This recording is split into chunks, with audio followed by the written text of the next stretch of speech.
production nggak cuma mikirin soundnya apa aja gitu kan, tapi gimana caranya si cerita itu tuh bisa kesampein dari lagu itu gitu. Jadi kayak ada energi, ada dynamics, jadi dipikirin juga gitu, mau nggak mau secara nggak langsung ikutan ngedirect. Ada klien yang banyak mau, ada klien yang terserah aja gitu kan.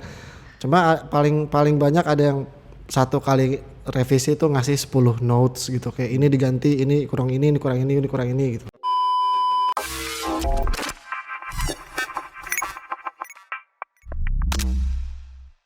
Oke, next deh. Kalau jadi berarti ini kita ke yang tahap 2 ya. Berarti kalau ini mix and apa maksudnya mix and mastering. Nah, apa tuh bisnisnya?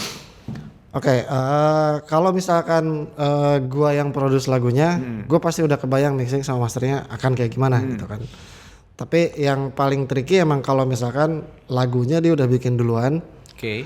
Terus datang ke gua ngasih stems mixing mastering gitu kan. Nah, datanya tuh datang macam-macam biasanya. Jadi concern pertama gue pasti data, kayak si sample rate, bitrate datanya tuh kayak lo di bitrate berapa, sample rate berapa, temponya berapa. Pertama berarti quality gitu kan. Terus ya si audionya itu ada noise apa enggak, karena biasanya ada yang rekaman di rumah terus ada background noise kayak gimana kayak gitu. Itu masalah source ya berarti ya. Source sih pasti, karena mau nggak mau gue akan banyak bekerja dengan source itu juga gitu. Jadi buat tahu hasil, dapetin hasil akhir yang kayak sesuai yang dia mau tuh achievable apa enggak dengan source yang mereka kasih gitu kan. Jadi gue asesi source-nya dulu. Dari situ baru kayak gue bisa kebayang, oh yang ini mesti diginiin, yang ini mesti diginiin, mesti gini buat dapetin sesuai sama yang dia mau gitu. Pertama source sih paling utama. Makanya kalau misalkan gue yang ngerjain, source-nya juga gue yang produce gitu. Jadi gue tahu treatmentnya akan kayak gimana. Lebih gampang dan lebih mudah dikontrol ya. Lebih mudah.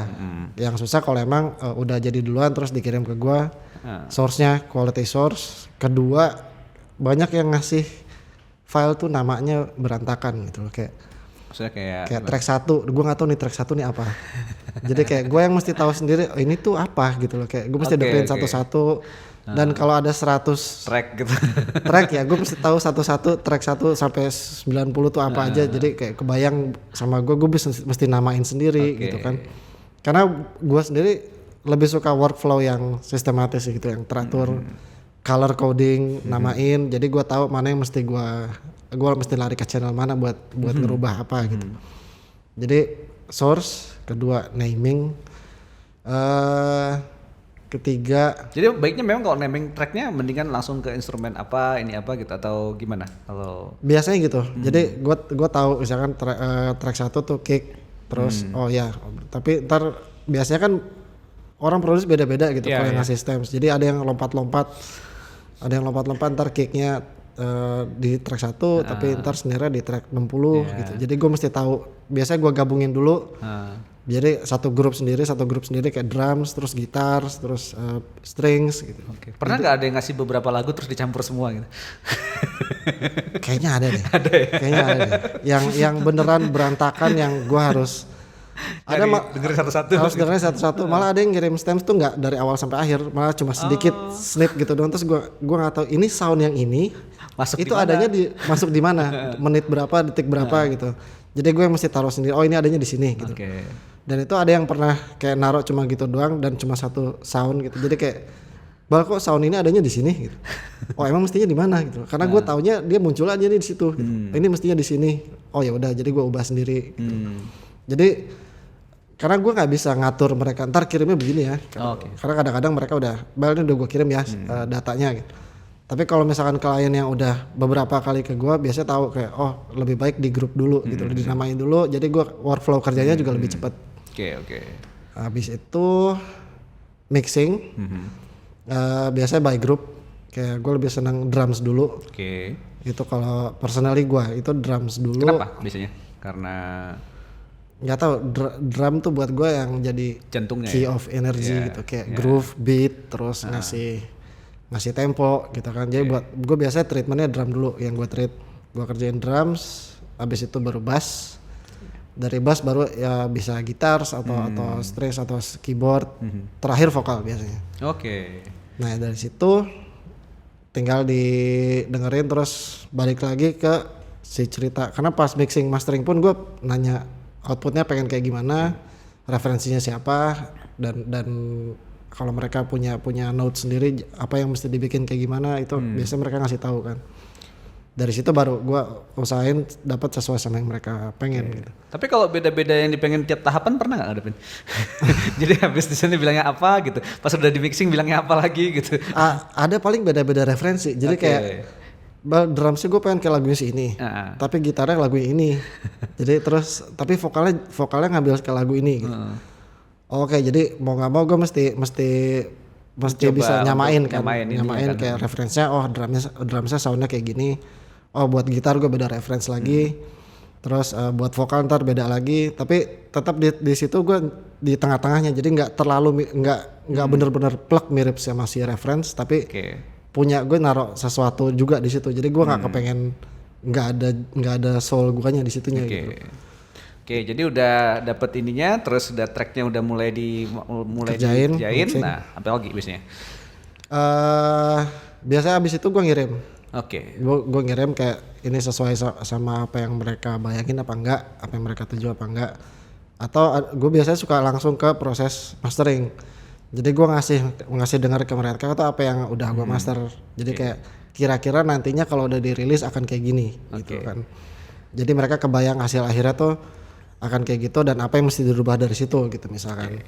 Oh, ini mungkin untuk orang awam ya. Berarti bedanya di mixing sama di mastering apa sih? Kalau boleh dikasih gambaran sedikit deh kalau kan sama-sama diulik tuh ceritanya gitu. Ya.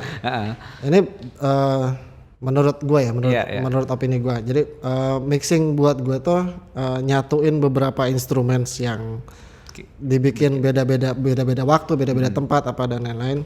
Jadi satu kesatuan yang emang bisa enak didengar, terus bisa bisa nyampein cerita dari si lagunya itu sendiri gitu. Itu mixing. Berarti kalau masteringnya? Mastering buat gue tuh kayak ngasih polish biar mengkilat. Kayak ibaratnya kayak gitu, kayak lu bikin meja gitu loh. Udah dari kayu udah jadi meja, tapi kan kayak masih kayak perlu diamplas, dirapihin apa dan lain-lain. Gitu ya. Jadi lebih ke final polish gitu. Buat enhancing apa yang udah di mix gitu sebenarnya. Buat gue itu. Orang lain mungkin punya opini. Ada yang bilang mastering itu buat ngegedein gitu apa. Nggak salah juga sebenarnya. Atau masih kasih efek lain gitu kan. Ya, ada juga yang kayak gitu.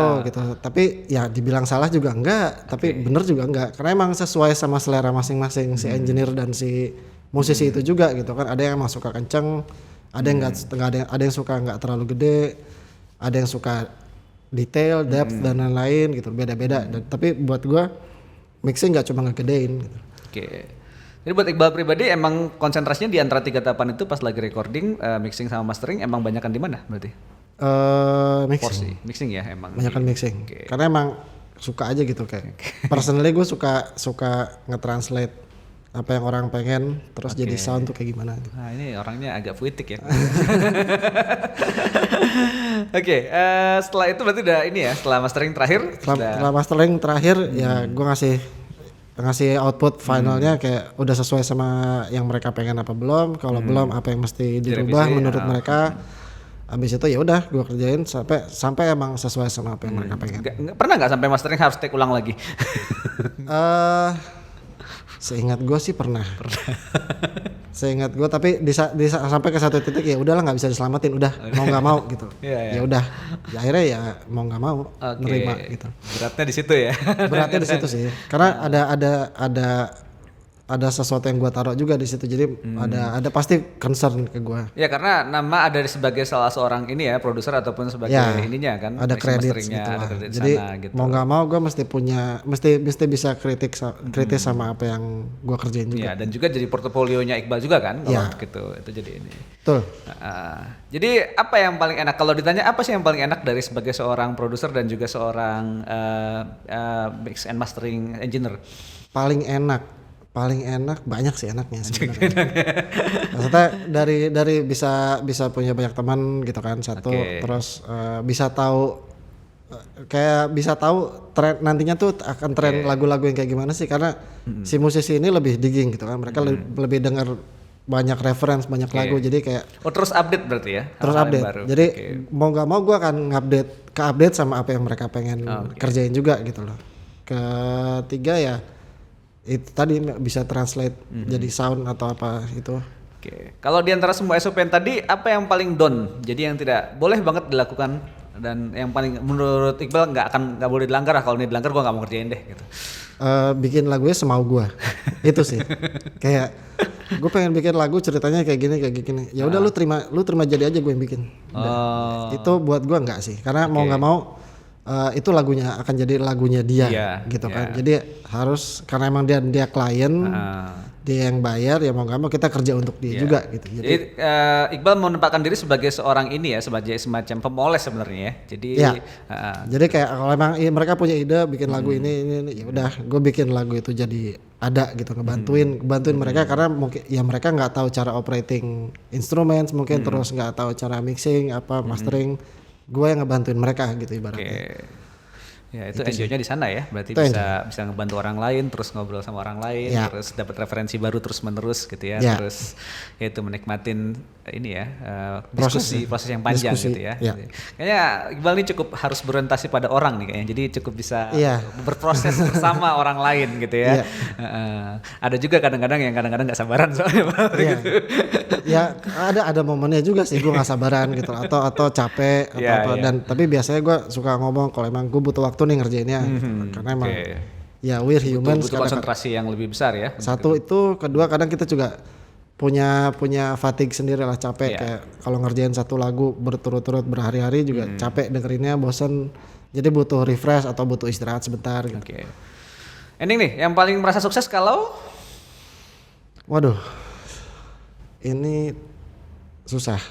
Kalau viral seneng dong, kalau laris tapi nggak tahu ya, mungkin kedengeran naif buat orang lain, tapi buat gue sendiri kalau gue udah kayak merinding denger lagu itu sendiri, kayak momen ekstase pas lebih denger lagu itu ya. Jadi walaupun itu lagunya orang lain gitu kan, dan mungkin ceritanya dia gitu, gue nggak pernah ngalamin, tapi kalau gue bisa sampai merinding ngedengernya terus yang ini gila sih lagunya, itu udah buat gue udah sukses buat gue. Gitu.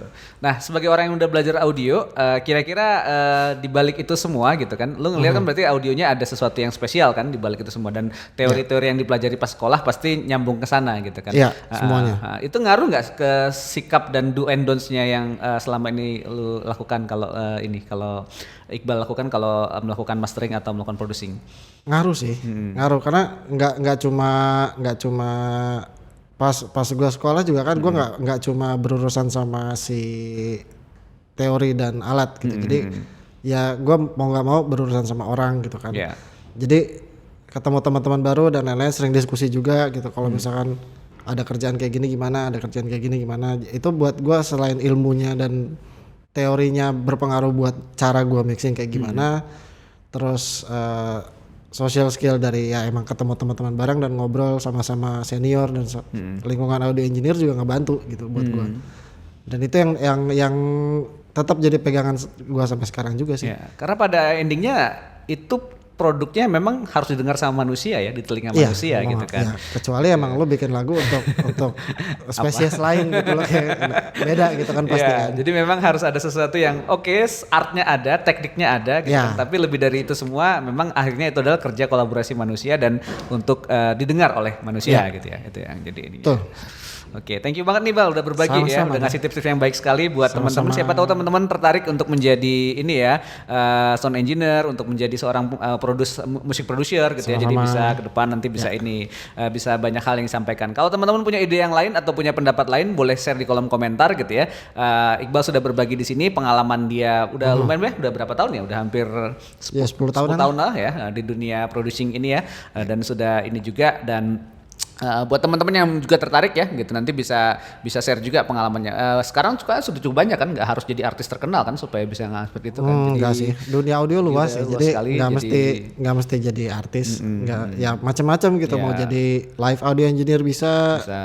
radio announcer bisa, engineer studio juga bisa. Jadi dunia audio luas sih. Ya bisa digarap semuanya. Semuanya gitu. bisa.